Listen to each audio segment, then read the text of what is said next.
Welcome to the Bougie Baldiie podcast. I'm Kelly, as you all know, and I have a special guest today.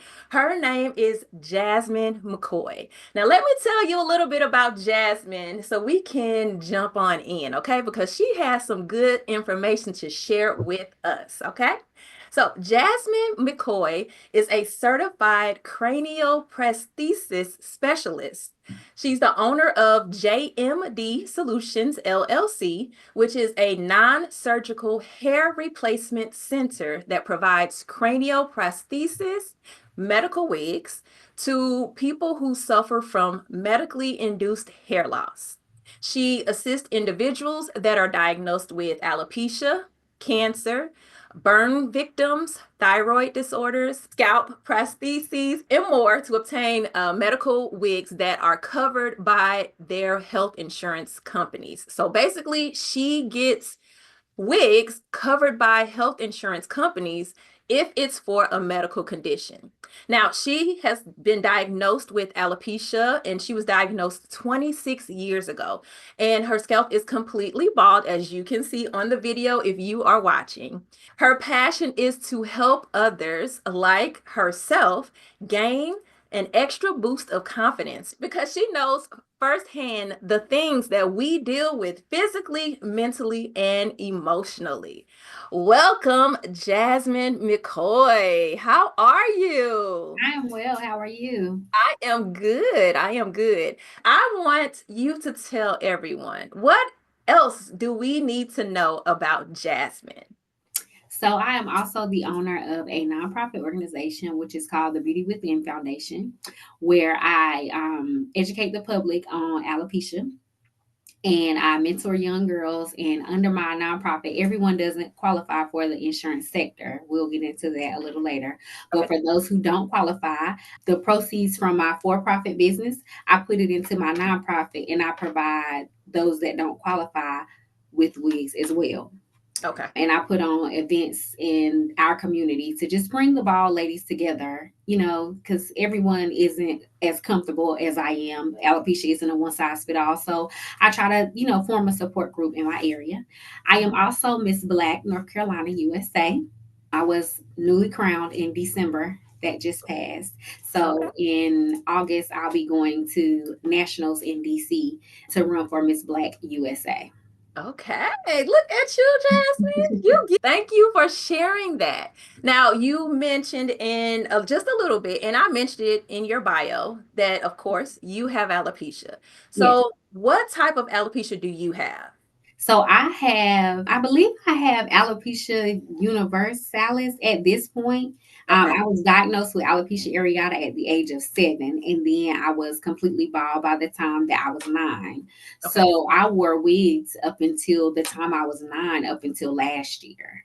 Okay. No one had ever seen me. So, you have to tell us, Okay. how did you transition from wearing a wig all of those years to not wearing a wig? I mean, because that's a big thing. If you were wearing it since 7, that was a part of you, right? Like, Right, right. yeah, yeah. So during the process of me wearing, the wigs or whatever, I have been through so many different courses of treatment with alopecia. As far as I was on meth, I've done the shots, I've done all the different types of pills, tofacitinib, the barbacinative, and just different types of things. So the last medication that I was on, I had gotten really sick and I was like sick, sick.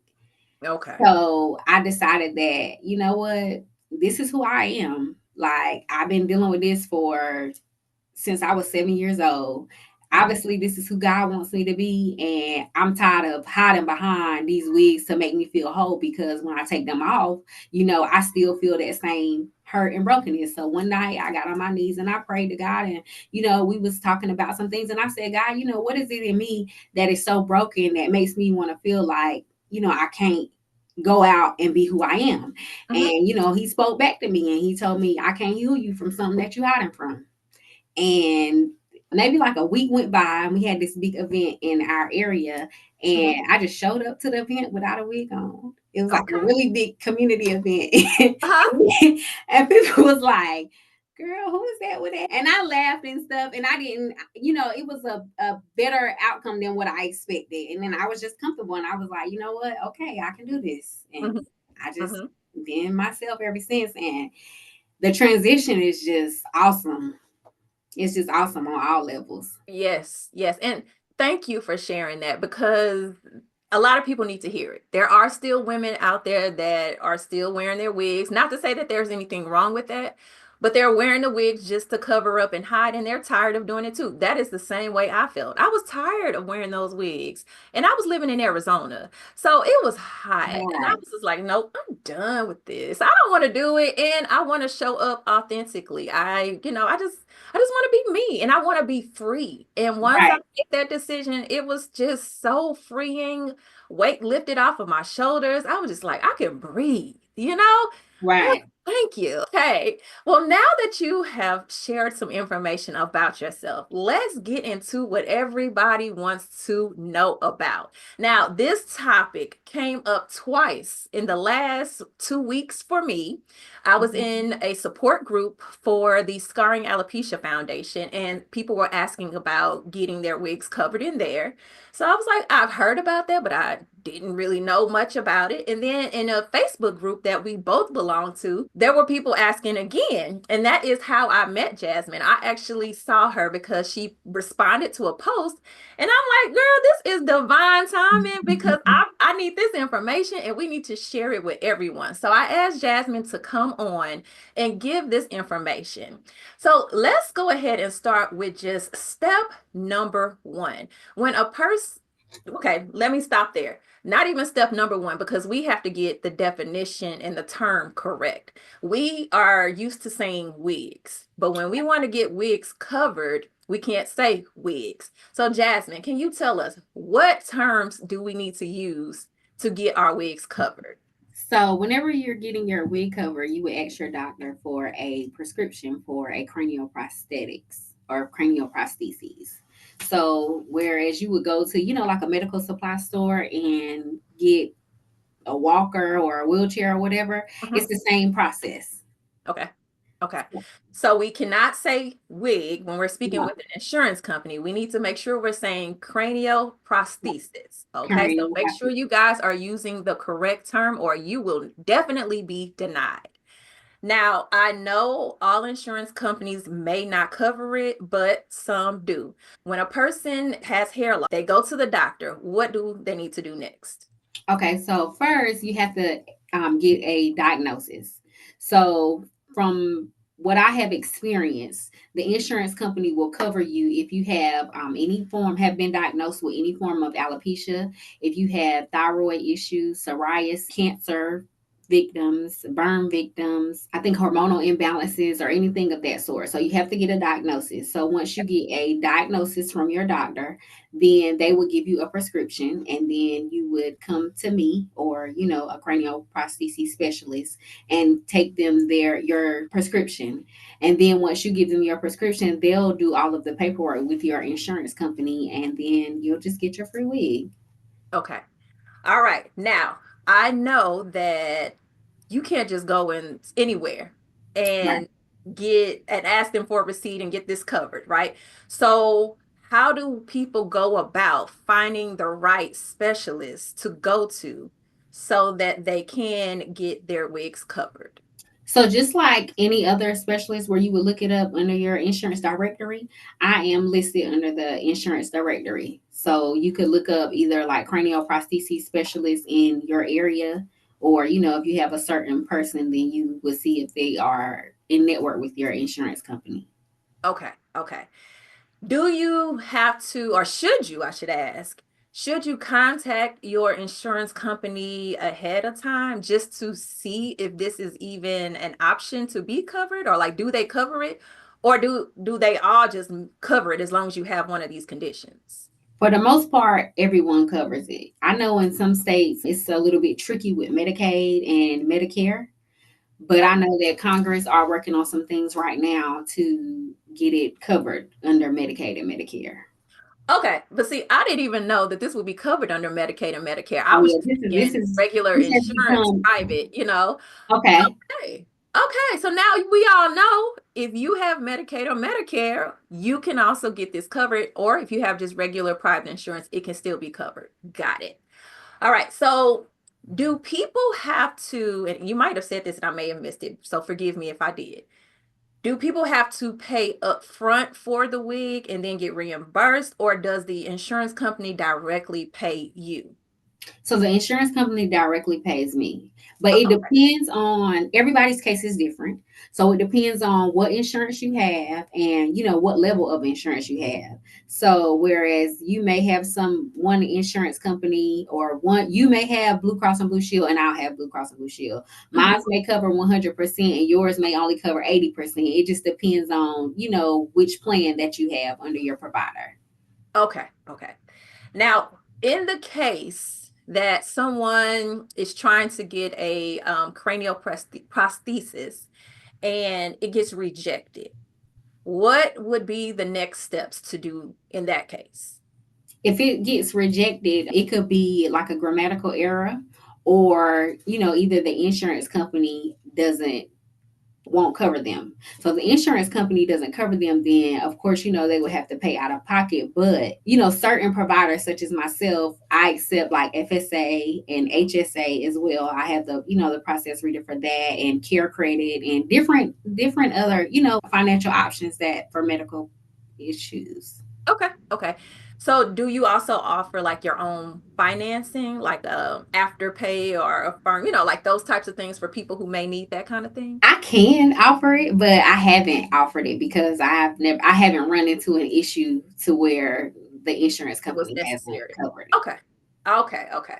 Now I do know because just in general about medical stuff that also if people are having issues with getting something approved, they can always do an appeal process. Have you ever had to go through that And no, to I get haven't.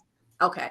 So yeah, so just so in case anybody doesn't know, if you ever have any kind of issues with your insurance company not covering anything, they deny you for something, you can always go through an appeal process and have your documents resubmitted and looked at and give them updated information to try to get that approved again. So just that's like a blanket statement, but it could come in handy in this situation if someone happens to get denied, maybe because of a typo or something like that.